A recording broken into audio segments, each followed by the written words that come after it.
We have about 20 minutes to get a 20-minute chapter done, so we're just going to jump straight into this. Today we'll be continuing Little Women by Louisa May Alcott. 14. Secrets. Jo was very busy in the garret, for the October days began to grow chilly and the afternoons were short.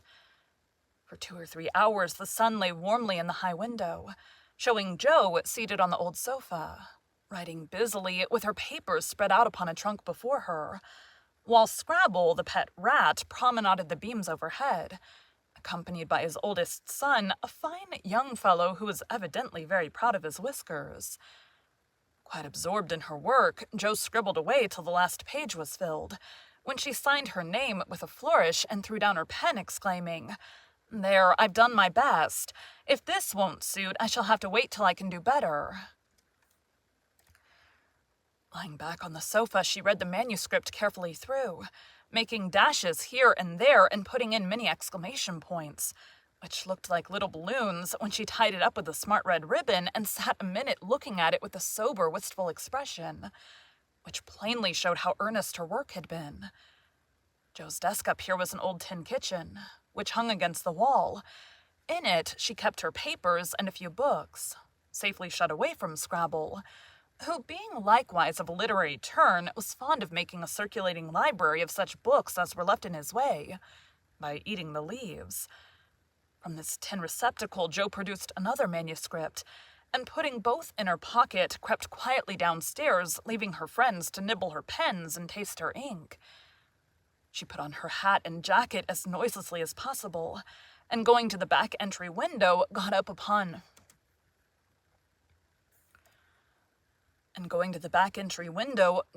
upon the roof of a low porch, swung herself down to the grassy bank, and took a roundabout way to the road. Once there, she composed herself, hailed a passing omnibus, and rolled away to town, looking very merry and mysterious. If anyone had been watching her, he would have thought her movements decidedly peculiar, for on alighting, she went off at a great pace till she reached a certain number in a certain busy street. Having found the place with some difficulty, she went into the doorway, looked up the dirty stairs, and after standing stock still a minute, suddenly dived into the street and walked away as rapidly as she came. This maneuver she repeated several times, to the great amusement of a black-eyed young gentleman lounging in the window of a building opposite. On returning for the third time, Jo gave herself a shake, pulled her hat over her eyes, and walked up the stairs, looking as if she were going to have all her teeth out. There was a dentist's sign, among others which adorned the entrance, and after staring a moment at the pair of artificial jaws which slowly opened and shut to draw attention to a fine set of teeth, the young gentleman put on his coat, took his hat, and went down to post himself in the opposite doorway, saying with a smile and a shiver, "It's like her to come alone, but if she has had a bad time, she'll need someone to help her home."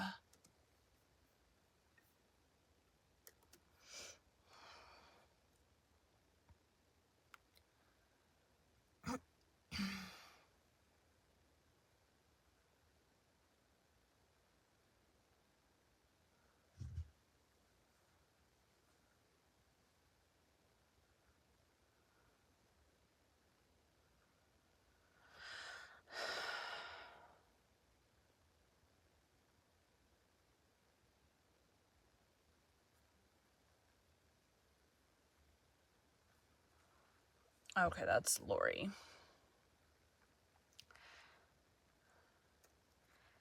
"It's like her to come alone, but if she has had a bad time, she'll need someone to help her home." In 10 minutes, Jo came running downstairs with a very red face, and the general appearance of a person who had just passed through a trying ordeal of some sort. When she saw the young gentleman, she looked anything but pleased, and passed him with a nod. But he followed, asking with an air of sympathy, "Did you have a bad time?" "Not very." "You got through quickly?" "Yes, thank goodness." "Why did you go alone?" "Didn't want anyone to know." "You're the oddest fellow I ever saw. How many did you have out?" Jo looked at her friend as if she did not understand him, then began to laugh as if mightily amused at something. "There are 2 which I want to have come out, but I must wait a week." What are you?" What are you laughing at? You are up to some mischief, Joe, said Laurie, looking mystified. So are you. What were you doing, sir, up in that billiard saloon? Begging your pardon, ma'am, it wasn't a billiard saloon but a gymnasium, and I was taking a lesson in fencing. I'm glad of that. Why? You can teach me, and then we can play Hamlet. You can be Laertes, and we'll make a fine thing of the fencing scene. Laurie burst out with a hearty boy's laugh which made several passers-by smile in spite of themselves. I'll teach you whether we play Hamlet or not. It's grand fun and will straighten you up capitably. It's grand fun and will straighten you up capitally. But I don't believe that was your only reason for saying I'm glad in that decided way. Was it now? Stupid stomach.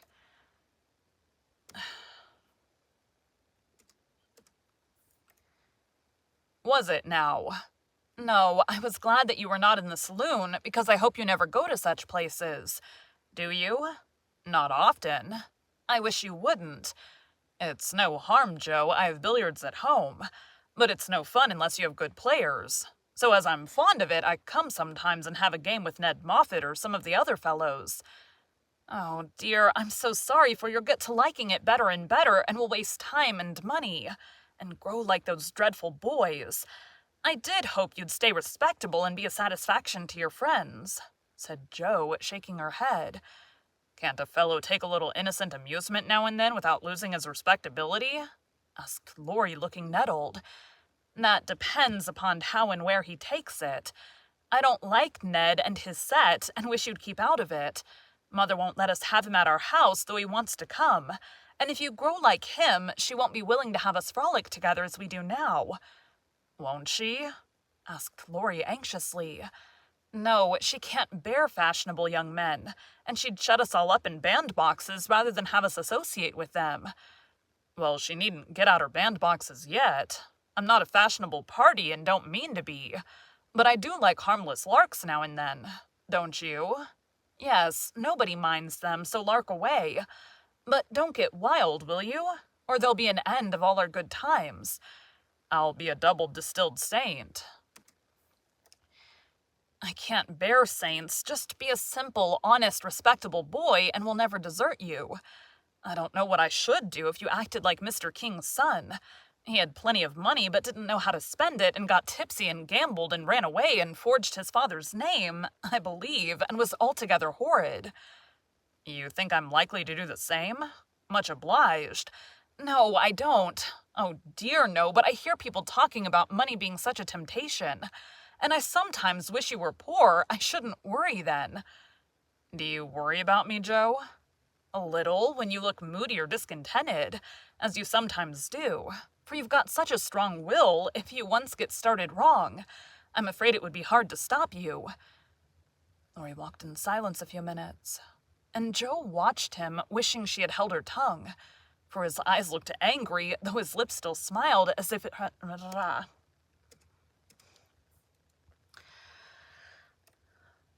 For his eyes looked angry, though his lips still smiled as if at her warnings. Are you going to deliver lectures all the way home? He asked presently. Of course not. Why? Because if you are, I'll take a bus. If you're not, I'd like to walk with you and tell you something very interesting. I won't preach any more, and I'd like to hear the news immensely. Very well, then. Come on. It's a secret, and if I tell you, you must tell me yours. I haven't got any, began Jo, but stopped suddenly, remembering that she had. You know you have. You can't hide anything, so up and fess or I won't tell, cried Laurie. Is your secret a nice one? Oh, isn't it? All about people you know, and such fun. You ought to hear it, and I've been aching to tell it this long time. Come, you begin. You'll not say a word... You'll not say anything about it at home, will you? Not a word. And you won't tease me in private? I never tease. Yes, you do. You get everything you want out of people. I don't know how you do it, but you are a born wheedler. Thank you. Fire away. Well, I've left 2 stories with a newspaper man, and he's to give his answer next week, whispered Jo.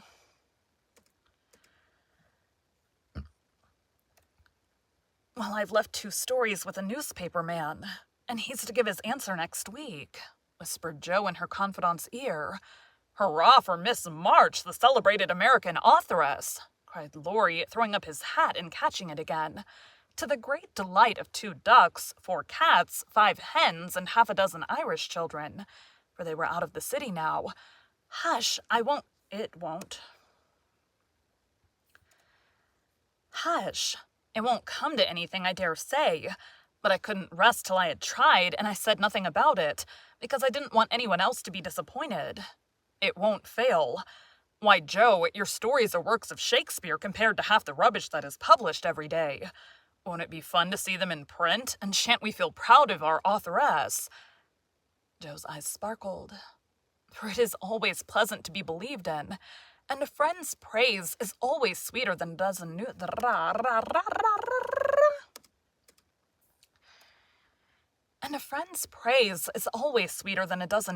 puffs. Where's your secret? Play fair, Teddy, or I'll never believe you again, she said, trying to extinguish the brilliant hopes that blazed up at a word of encouragement. "I may get into a scrape for telling, but I didn't promise not to, so I will. For I never feel easy in my mind till I've told you any plumy bits of news I get. I know where Meg's glove is." "Is that all?" said Jo, looking disappointed, as Laurie nodded and twinkled with a face full of mysterious intelligence. "It's quite enough for the present, as you'll agree when I tell you where it is." "Tell, then." Laurie bent and whispered 3 words in Jo's ear, which produced a comical change. She stood and stared at him for a minute, looking both surprised and displeased, then walked on, saying sharply, "How do you know?" "Saw it." "Where?" "Pocket." "All this time?" "Yes." "Isn't that romantic?" "No, it's horrid." "Don't you like it?" "Of course I don't. It's ridiculous. It won't be allowed. My patience, what would Meg say?" "You're not to tell anyone. Mind that. I didn't promise. That was understood, and I trusted you." "Well, I won't for the present anyway, but I'm disgusted and wish you hadn't told me."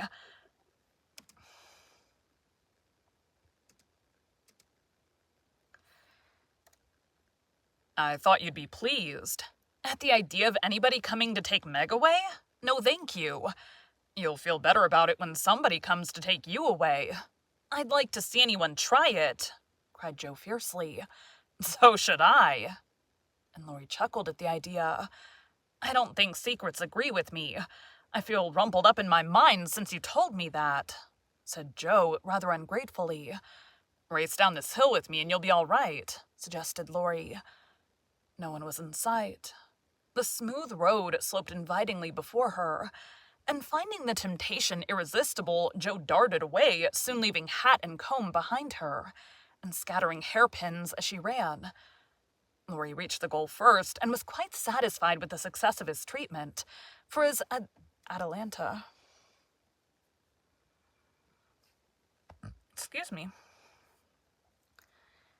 For his Atalanta came panting up with flying hair, bright eyes, ruddy cheeks, and no signs of dissatisfaction in her face. "I wish I was a horse. Then I could run for miles in the splendid air and not lose my breath. It was capital, but see what a guy it's made me.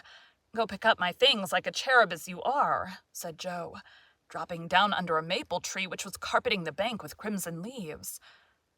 Laurie leisurely departed to recover the lost property, and Jo bundled up her braids, hoping no one would pass by till she was tidy again. But someone did pass.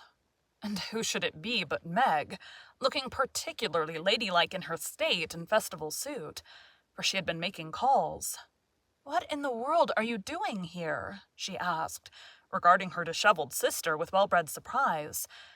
"Getting leaves," meekly answered Jo, sorting the rosy handful she had just swept up. "And hairpins," added Laurie, throwing half a dozen into Jo's lap. "They grow on this road, Meg. So do combs and brown straw hats." "You've been running, Jo. How could you? When will you stop such romping ways?" said Meg reprovingly as she settled her cuffs, and smoothed her hair, with which the wind had taken liberties. "Never till I'm stiff and old and have to use a crutch. Don't try to make me grow up before my time, Meg. It's hard enough to have you change all of a sudden. Let me be a little girl as long as I can." As she spoke, Jo bent over the leaves to hide the trembling of her lips, for lately she had felt that Margaret was fast getting to be a woman, and Laurie's secret made her dread the separation which must surely come sometime, and now seemed very near. He saw the trouble in her face, and drew Meg's attention from it by asking quickly, "Where have you been calling all so fine?" "At the gardener's, and Sally's been telling me all about Belle Moffat's wedding. It was very splendid, and I've gone to spend the winter in Paris. Just think how delightful that must be." "Do you envy her, Meg?" said Laurie. "I'm afraid I do." "I'm glad of it," muttered Jo, tying on her hat with a jerk. "Why?" asked Meg, looking surprised.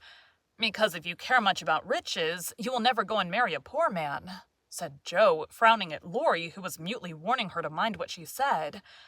"I shall never go and marry anyone," observed Meg, walking on with great dignity while the others followed, laughing, whispering, skipping stones, and behaving like children, as Meg said to herself, though she might have been tempted to join them if she had not had her best dress on.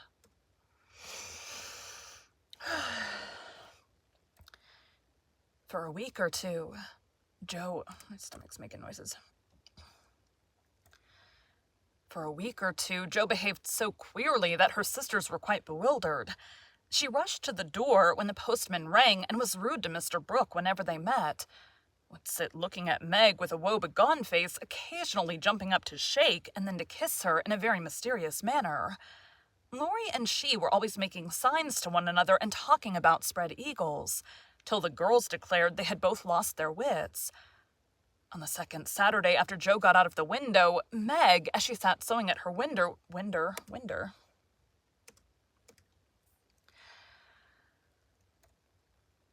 On the second Saturday after Jo got out of the window, Meg, as she sat sewing at her window, was scandalized by the sight of Laurie chasing Jo all over the garden, and finally capturing her in Amy's bower.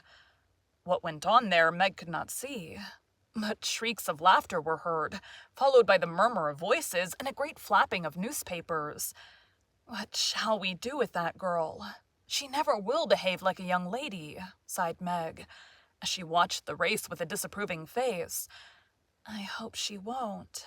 She is so funny and dear as she is," said Beth, who had never betrayed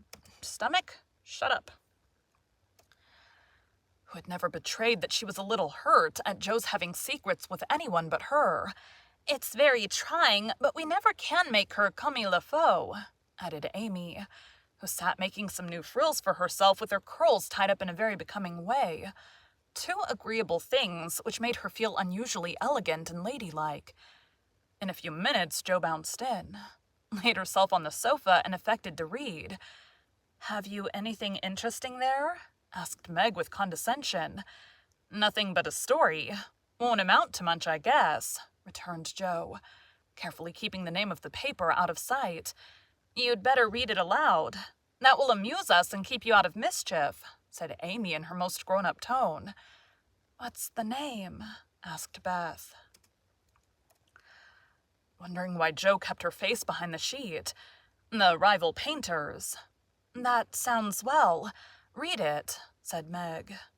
With a loud hem and a long breath,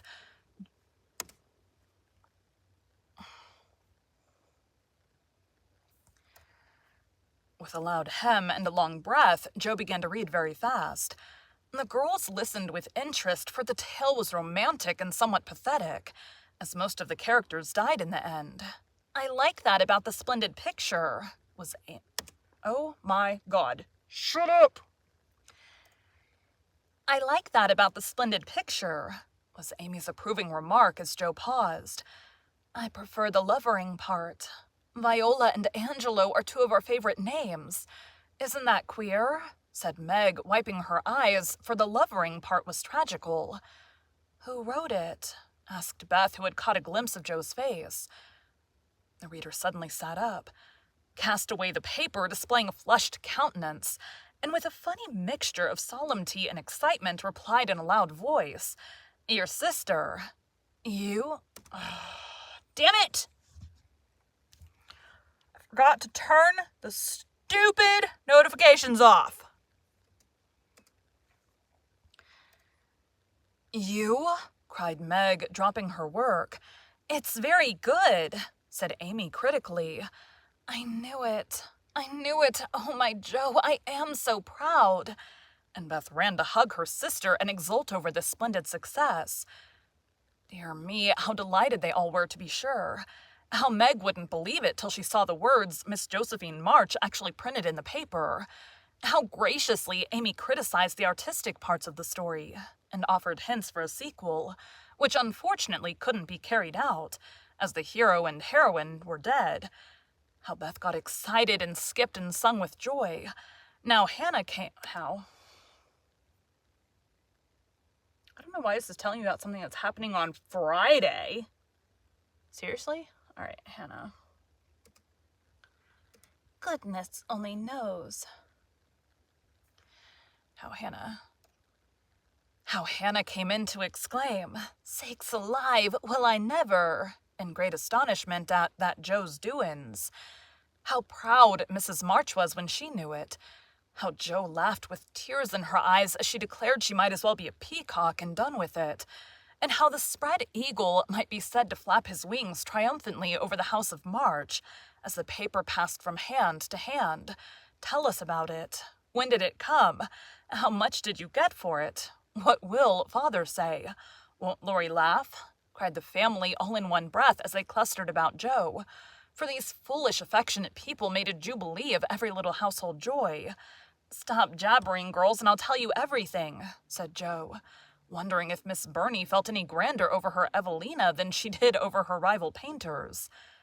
Having told how she disposed of her tales, Joe added, "And when I went to get my answer, the man said he liked them both, but didn't pay beginners, only let them print in his paper and notice the stories. It was good practice, he said, and when the beginners improved, anyone would pay. So I let him have the 2 stories, and today this was sent to me, and Laurie caught me with it and insisted on seeing it. So I let him, and he said it was good, and I shall write more, and he's going to get the next paid for. And I am so happy, for in time I may be able to support myself and help the girls." Joe's breath gave out here.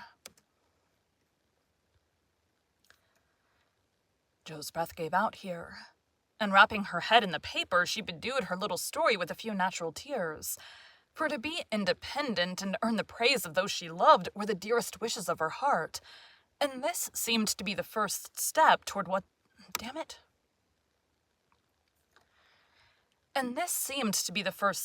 that happy end. Thank you for joining Bite at a Time Books today. While we read a bite of one of your... Oh my God, stomach, shut up!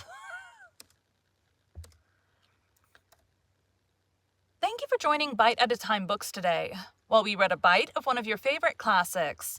Again, my name is Bree Carlile, and I hope you come back tomorrow for the next bite of Little Women.